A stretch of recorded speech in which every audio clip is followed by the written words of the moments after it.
Hello, dear viewers. Welcome to Midnight Dark Stories.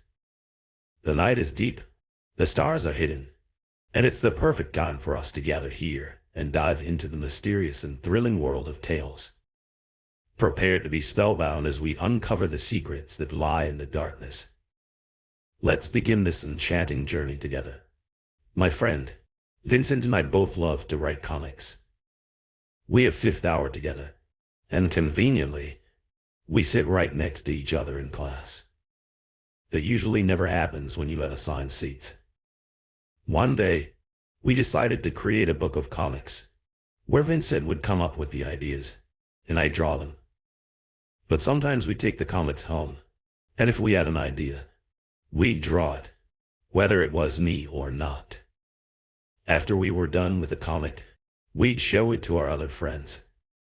A few days ago, Vincent came up to me and said that he'd been reading creepypasta recently, and asked if I'd heard of them. Obviously, I had, because, we wouldn't be here right now if I hadn't. We talked about them until the teacher passed out homework. While we were working on the homework, Vincent said that he had an idea for the comic, but said that he wanted to draw it himself. I said okay, and he took the comics and started to writing it. Soon after this, and we got ready to go to sixth hour. Vincent said he wasn't done with the comic yet, so he'd take it to the next hour to work on it. The next hour came and passed, and Vincent handed the comics back to me, saying that he still wasn't done yet, but he wanted me to read it. Now, just keep in mind that the comics we make are either supposed to be humorous, or just plain corny. I flipped to the page he told me, and started reading.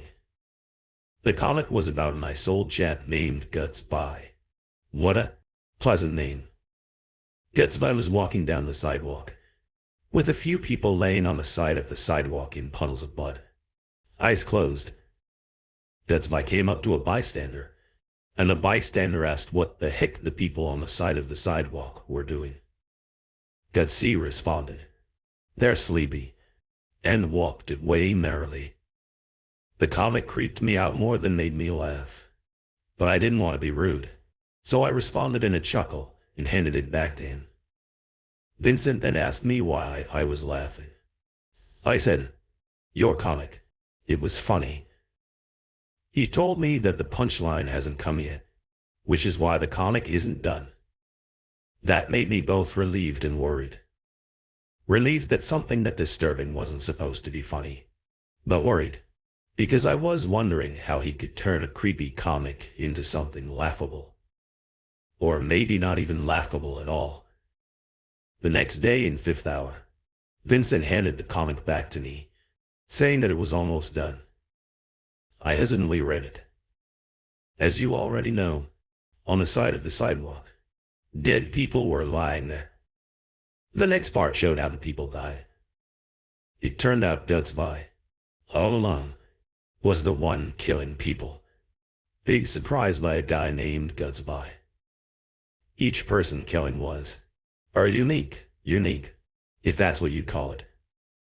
One person got their eyes ripped out of their sockets, another with their heart being ripped out, and a person who had a long and painful death. The comic then went back to the sidewalk, and showed Gutsby stopping at someone's door, knocking on it, and the comic ended.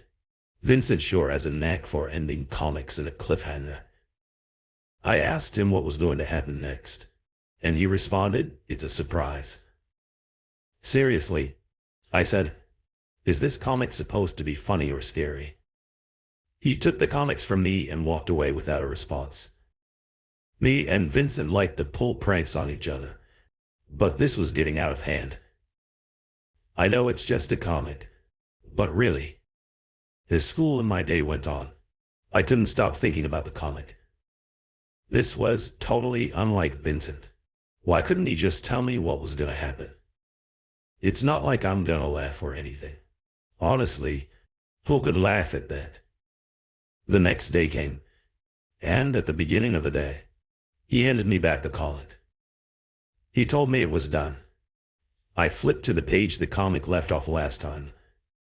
In the next panel, Gutsby opened the door that led to a dark building. He flipped the switch on and walked down the empty room. At the edge of the room, Gutsby's body was lying there. I saw it torn out, heart ripped out, and on his chest. Gutsby stood there watching his carcass. There was a slight grin on his face, and that was when the comic ended. I asked where the punchline was. He said that Gutsby's soul watching his dead body was the punchline. That isn't funny. I said, that's just creepy. Are you kidding? Vincent asked. It's hilarious. I stared down at the comic, and I too started laughing. All right, you got me. Great prank, I said. Vincent said that this wasn't a prank, and that he actually was serious about the comic being funny. I handed back the comic to him, and asked if I could be the writer now, and he be the artist. He said sure, but by the look in his face, he didn't seem to know why. Now I look back at that day. I should laugh. Well, I should laugh. Anyway. But today we're supposed to be getting an exchange student named Gutsby. And what do you know? He's in my 5th hour with me and Vincent. Thank you so much for joining me in the world of Midnight Dark Stories.